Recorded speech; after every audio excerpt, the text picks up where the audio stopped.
We're going to start with a walk. And if I get too in front of him and he stalls, we're going to go back to encouraging and rewarding when he catches up.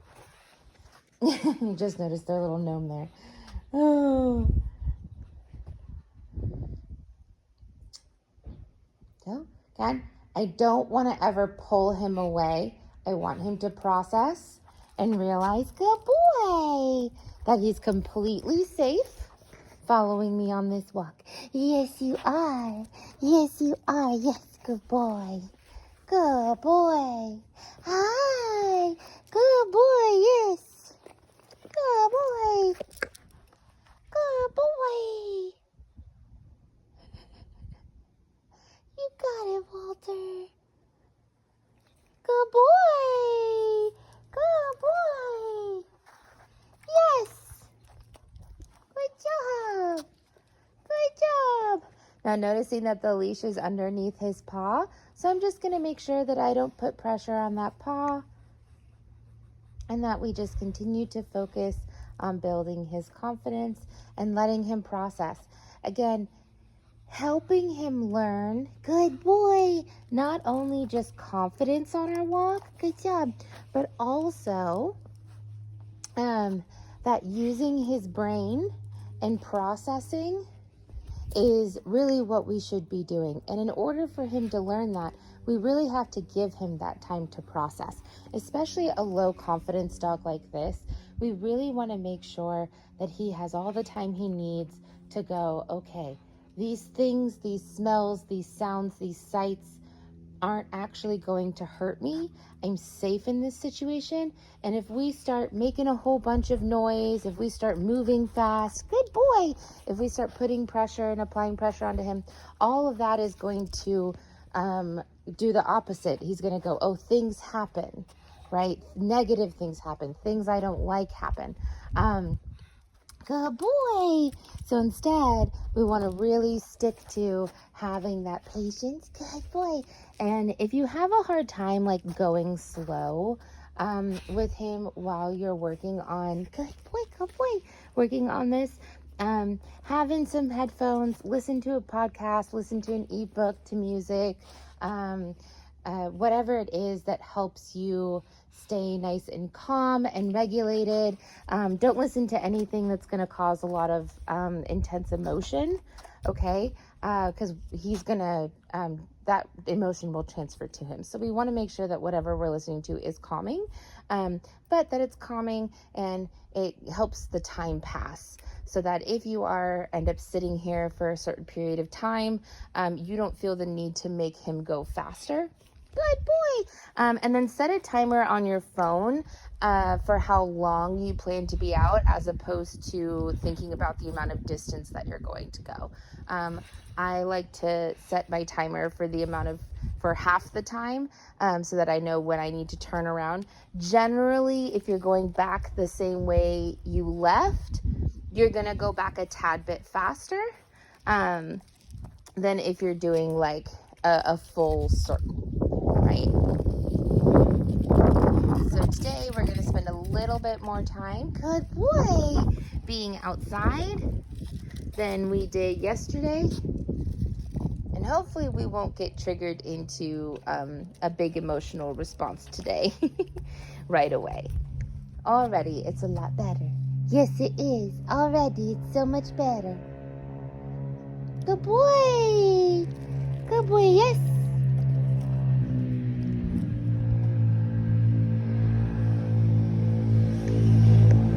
Good boy.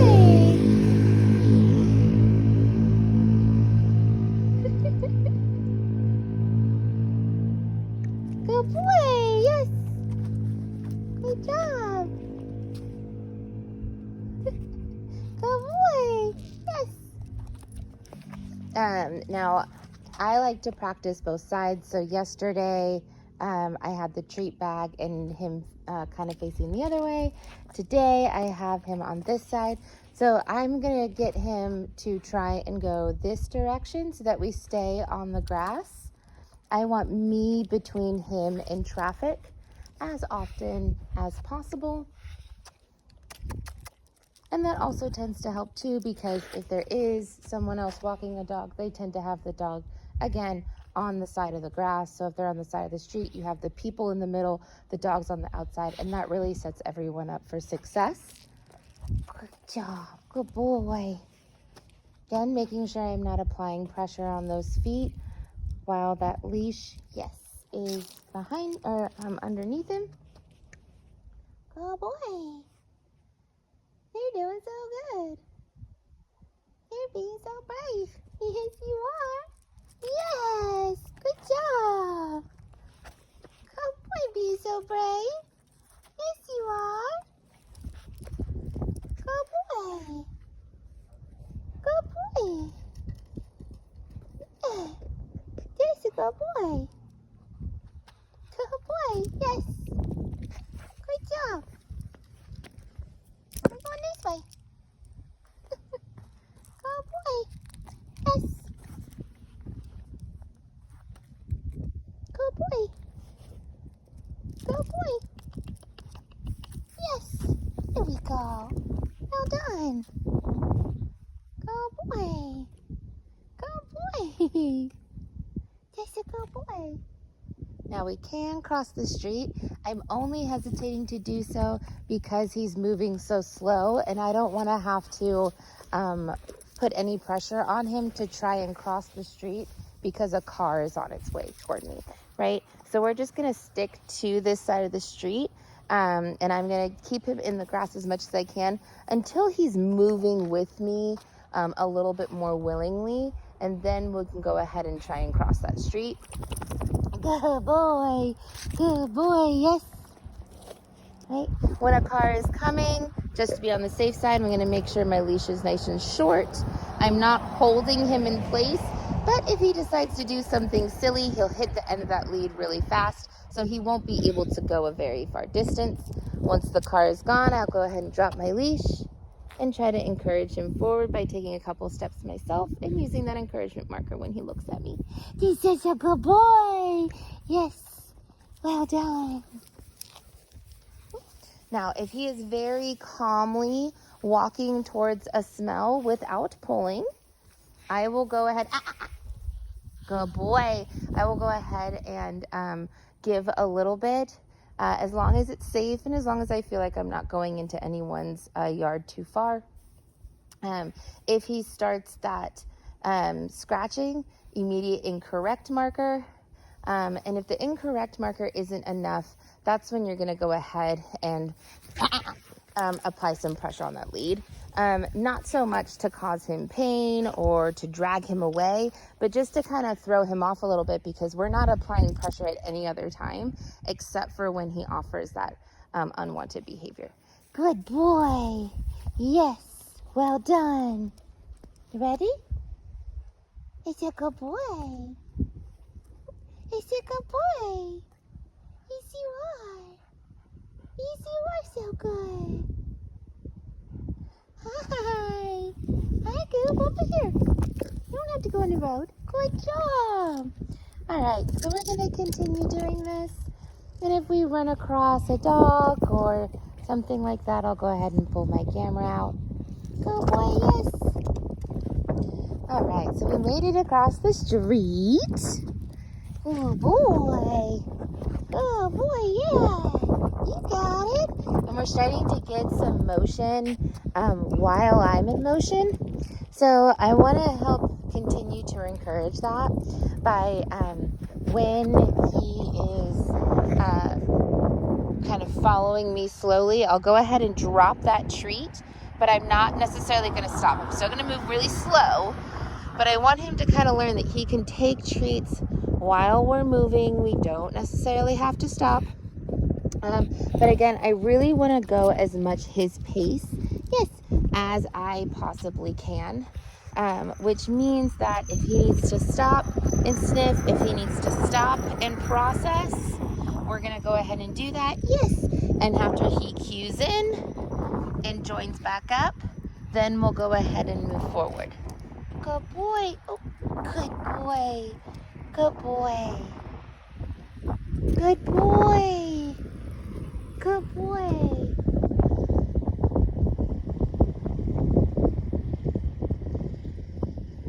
I think Dad just got home.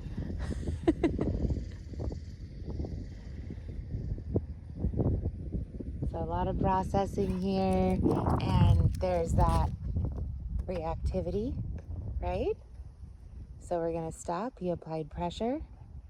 We're gonna wait, good boy, for him to refocus, and then we can move forward. Oop. I would like you to see today where the harness is hitting him. See how it's right across his chest, right? So the belly band is pretty much as long as it can be, and then I tightened the top today to really raise it up on his shoulders. So he still has the ability to move his legs fully, but if he starts to pull like against this harness, it actually causes him to flip in my direction.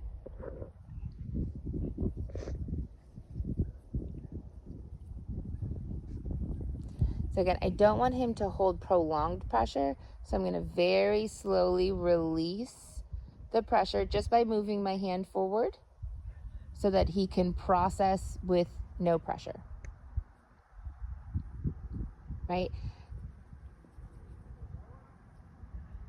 There are some people up there. He's also processing. I don't know if you can see that drool. That's nervous drool. Good boy. Good boy. That's not from the treats. That's from the anxiety. Good boy. Of separation from owners, right? Good boy, good boy, good boy. Now, you may also notice that at this point, because he's coming back to me relatively quickly, I'm really making sure that he's understanding that he's getting the treat down by my side in this zone right here, right? And when I do that, I'm always treating on the same side. I'm not going to take the treat and go this way. See how he's now in front of my feet, right? So instead, I want to make sure that I'm rewarding directly down by my side. And the reason why I'm doing that is that a lot of times when we reward our dogs in the beginning, we reward them a lot in front of us, and that teaches them to start aiming for that area. But on our walks, we don't want them in front. We want them in that nice loose leash walking zone. So we need to start showing them there's a new treat targeting area, and that's right down by your side. Good boy, good boy. So now that we're across the street from the house, we're doing this nice slow walk where he's unsure if he wants to move forward. Good boy. And this is what I'm talking about, that moving slow, right? That as he's catching up, I'm just very slowly walking forward to help him understand that we don't have to stop. Now, if he doesn't want to move forward, that's okay.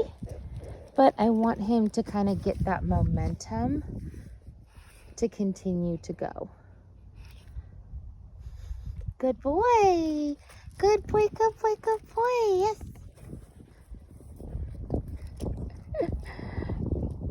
Good boy. Good boy.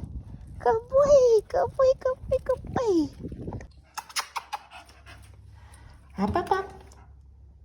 So he's got to keep that sit long enough, at least for my hand to get on the door. Are you ready? Good boy. Up, up, up. Uh-uh.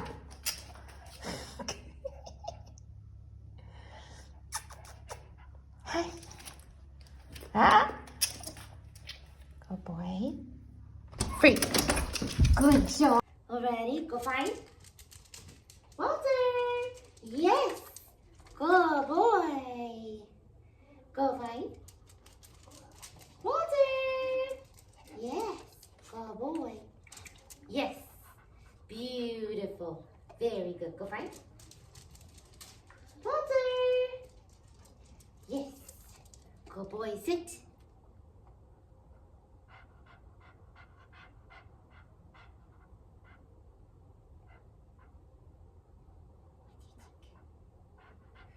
Yes. Good job. Well done. Well done. Well done. Well done. Hey, go fight. Walter. Yes. Sit.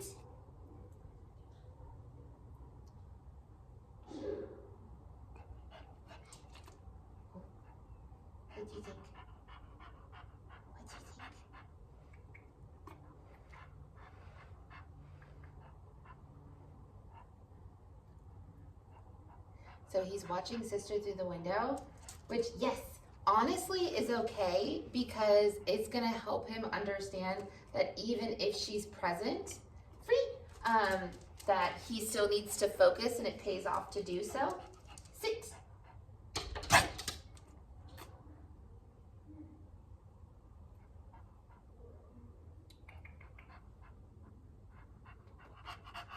Oh no, what you could do? Yes, go boy. And that's gonna actually help him around other dogs. So if she can get treats, maybe for disengaging from the window, right, from mom or dad, that would also help her to learn to disengage when he's working. Walter, yes, good boy. So again, pushing back, yes, good boy. Because again, we really want to get those hamstrings to where they've got the strength as well as the flexibility. Free. Again, never forcing him into the position, just encouraging with the lure. Down in between his front legs. Yes. Good boy. Good boy. Good boy. Good job. Good job. Free. Free. Good boy. Walter. Yes. Good job. And down between the front legs. Yes. Good boy. Now he's going really fast into it at this point. So the next time I'm going to fake him out, pretend like I'm taking a treat out, but I'm actually not going to. Good boy, good boy, good boy. Yes. Good boy. So here's the fake out. I'm going to take a pretend treat from my bag and come down to the ground. Yes. I'm still going to mark him going into the position, and then I'll go ahead and take my treat out. Good job. Good job. Free. Now, depending on how intelligent your dog is, you can continue the fade out, just continuing to use the hand motion and slowly make it closer and closer and closer to your hand, yes, pointing to the ground. But if your dog is really, really smart, they might start catching on to the fact that you don't have a treat in your hand. And if they're like, oh, I'm not gonna do it free, and I'm gonna check first to make sure that you have a treat, have one in your hand to lure them into the position, but don't give them that one. Give them a different treat after they go into the position. Yes, but Walter doesn't seem to have that issue, so we don't need to do that fake out with him. Good boy. Again, giving multiple rewards for keeping the position. We really like that. Yes, we do. Free. Walter. Yes. Good boy. Well done. Well done. Good job. Yes. Good boy. Oh, nice. Both of his feet are actually underneath him. I don't know how well you can see that with the camera. But that's what we want to see, is we want those feet tucked up underneath him. Now, that is hard for him still, so if he sploots to the side, that's totally okay. But we do want to start getting that flexibility. He's already starting to get it a little bit. Good job, good job, good job, good job. Sploots is not very good for your hips. Not all the time. Free. Yes. Good boy, good boy, good boy. Good job. So again, getting him, yes, to go down onto the bed. I want his automatic behavior when he sees the bed to go, oh, I'm going to go lay down on it and see what happens, right? Because a lot of times when I go lay down on it, I get treats. Or I get love. Good job, good job, good job, good job. Free. Good boy.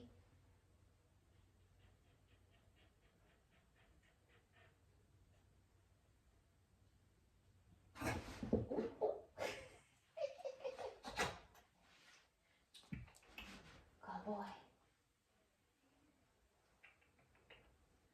So his response to me dropping my body, yes, was play, which is really cute. He thought I was giving him a play back.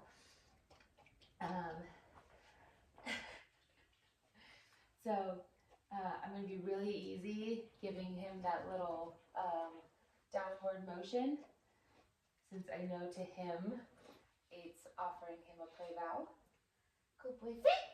Sit! Good boy.